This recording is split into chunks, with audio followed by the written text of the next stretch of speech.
हमें ऐसा वास मिलना चाहिए, ऐसा वस्त्र मिलना चाहिए, ऐसा भोजन मिलना चाहिए, ऐसी अनुकूलता मिलनी चाहिए, ये सब बातें छोड़नी चाहिए।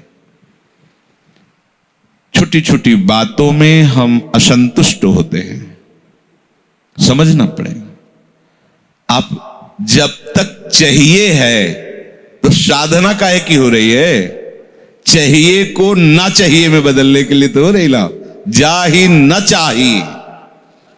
सेवक जी महाराज कह रहे, वेद विद्या पढ़त कर्म धर्मन करत जलप तन कलप की अवधियानी, चारुगति छाण संसार भटकत भ्रमत आस की पास नहीं तोरी जानी। ये आशा की फांसी काटने के लिए भगवत मार्ग में चले हैं। सेवक जी कह रहे हैं बहुत शास्त्रों का ज्ञान है, बड़े कर्म धर्म कर रहे हैं, पर आशा की फांसी को गले में लटकाए हुए हैं, उसको काट नहीं पा रहे।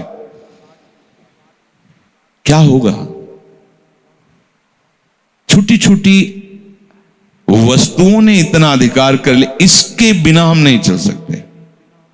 नहीं, उपासक को जैसी परिस्थिति मिले उस परिस्थिति में प्रिया प्रीतम के विधान को देखना है। भाई सच्ची मानिए, ये नष्ट होगा, मरेगा ये, ना कोई इसको औषधि बचा सकती है, ना कोई इसको भोजन, ना इसको कोई पेस्ट, कुछ चाहे जितना पेस्ट रगड़ो ये बतीसी जाएगी, चाहे जितना गाजर का जूस पियो, विटामिन पाओ, नेत्रों की ज्योति जाएगी, क्योंकि इनका एक समय है, समय पर ये क्षीण होते चले जा रहे हैं। आपको एक ज्योति प्राप्त करनी है जो दिव्य, बढ़ती ही रहती, कभी घटती नहीं है, वो प्रेम ज्योति है। उससे जब नेत्र उन्मीलित होते हैं तो नवनिवृत्त निकुंज सामने होता है। उपासक नित्य निरंतर उसका रसास्वादन करता है। स्पृहा की भी आपके अंदर कोई गुंजाइश नहीं होनी चाहिए। मिल रहा है जो जैसा मेरे आराध्य देव का मंगल विधान है, कभी कोई चाह नहीं, कभी कोई लड़ाई झगड़ा नहीं। उपासक होकर मुझे ऐसा चाहिए, बस आप समझ लीजिए कि आप किस बात के उपासक हैं। चाहिए जथालाव संतोष सदा काहू सो कछु न चाहोगो, हृदय में बैठा लो बात। ये चाहिए तो उसी समय विवेक से उसे काटिए। क्यों चाहिए? नहीं चाहिए। अगर जरूरत होगी तो जिनकी शरणागति हम स्वीकार किए हुए हैं वो सर्वज्ञ हैं, सर्वशक्तिमान हैं, सर्वत्र हैं, उनके लिए कोई दुर्लभ है क्या? तो वो हमें नहीं दे रहे, अर्थात मुझे जरूरत नहीं है। वो मुझे नहीं दे रहे तो मुझे जरूरत नहीं है, क्योंकि उनका विधान ऐसा है। हमें कोई मांग नहीं रखनी, हमें ये अनुकूल पड़ता है, वो जानते हैं ना, और वो नहीं दे रहे हैं। इसका मतलब है कि हमें ये अनुकूल पड़ता है, इस बात को भी मिटाना वो चाहते हैं। मिटा दो, फिर तो शरीर रोगी हो जाएगा, तो बचा लोगे क्या अनुकूल भोग पा करके? देखो ना, सब अनुकूल ही तो पा रहे हैं और सब अस्पताल जा रहे हैं। थोड़ा विवेक को जागृत करके ये स्पृहा को नष्ट करो।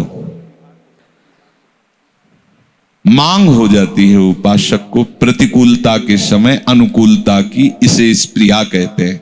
मिटाओ इसको, बिल्कुल ऐसे रहो जैसे वो चाहें वैसे। पहला श्रीमद चतुरासी जी के पद का पंक्ति है, जोई जोई, ये सिद्ध पंक्ति है। यहीं से नित्य विहार रस में प्रवेश होता है। स्वामी जी महाराज, ज्यों ज्यों राखत हो त्यों त्यों रहियत हो हरि। अब आप विचार करके देखो, ये महापुरुष श्री जी की प्यारी सखियां हैं, नित्य विहार रस को प्रदान करने के लिए आई हैं। सिद्धांत में पहली पहली पंक्ति, ज्यों ज्यों राखत हो त्यों त्यों रहियत हो, जोई जोई प्यारो करे सोई मोहि भावे।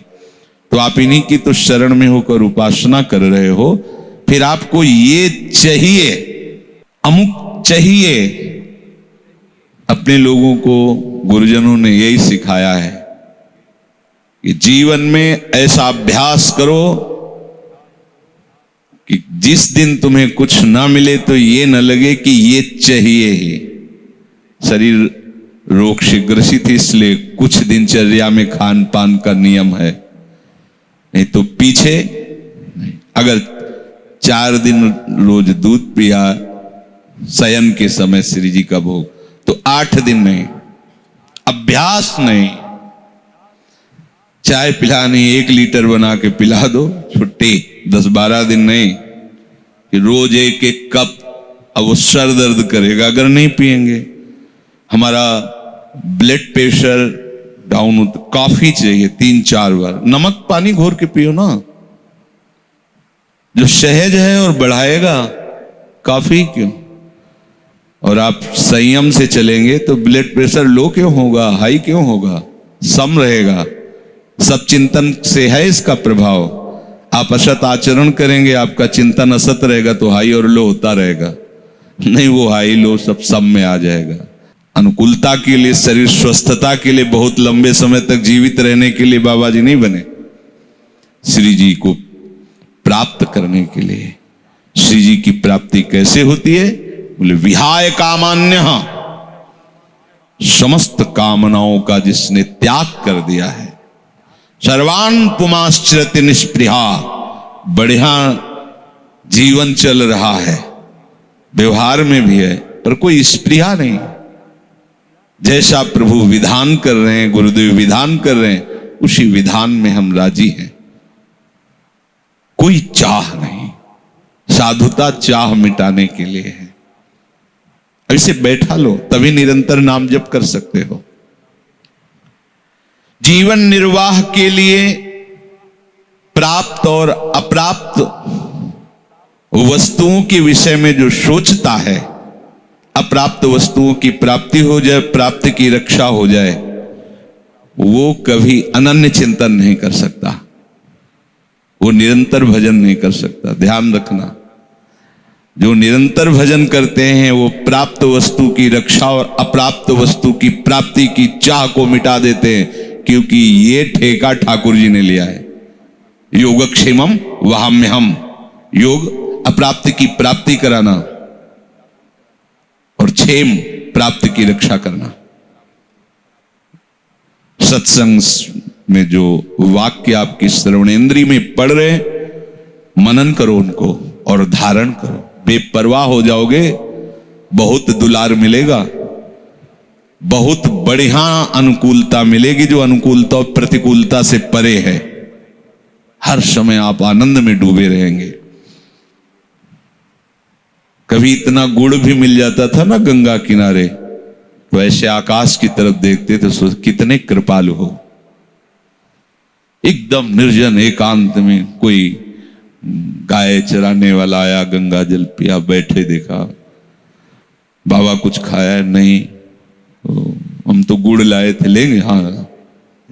या वो जो क्यारियां लगाते हैं सब्जी आदि की, वो कभी एक परेठा ऐसे दे, तो एकांत में ऐसे कि प्रभु आप कितने कृपालु हो।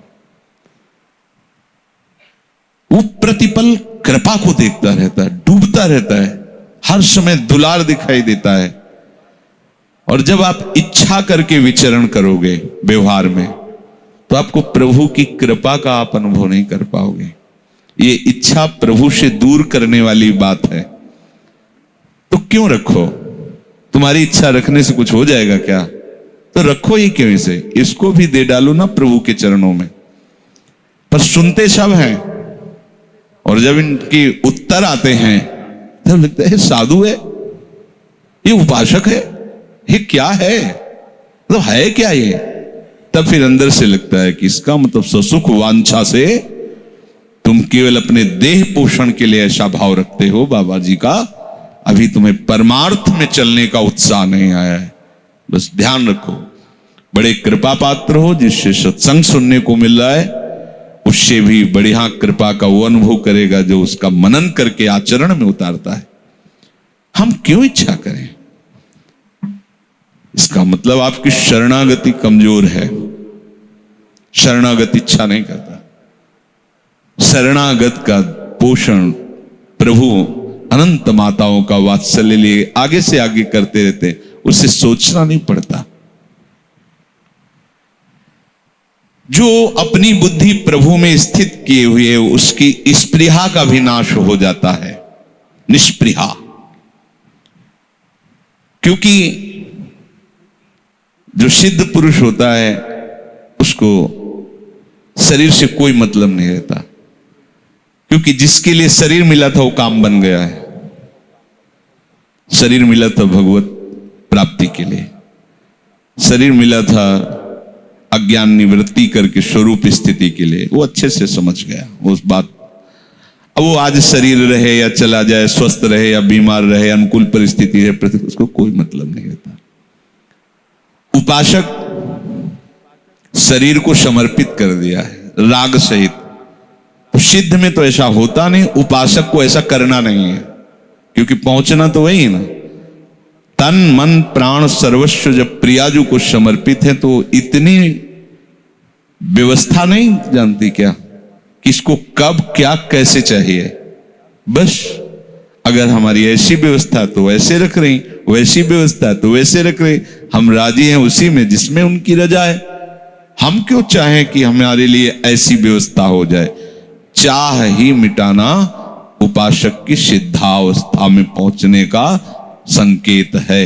जो अपनी चाह के पोषण में लगा रहता है, देखो छोटी छोटी बातों में गुस्सा हो जाना, छोटी छोटी बातों, परमार्थ का महत्व नहीं, गुरु गुरु मंत्र शास्त्र कोई महत्व नहीं, अनुकूलता का महत्व है। देखो ना, तो क्या साधन है, अनुकूलता कोई साधन है?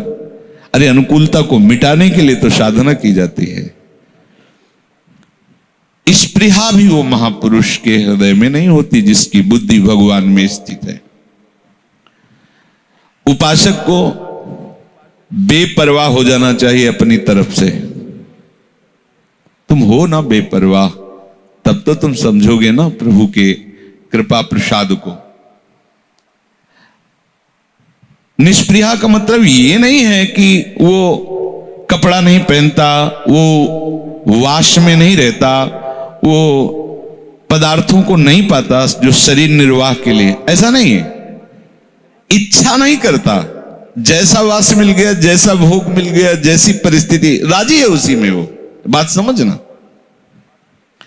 साधना अवस्था में साधन शरीर निर्वाह के लिए जैसी प्रभु व्यवस्था करते हैं, वो उसी शरीर में उसी परिस्थिति में वो राजी रहता है।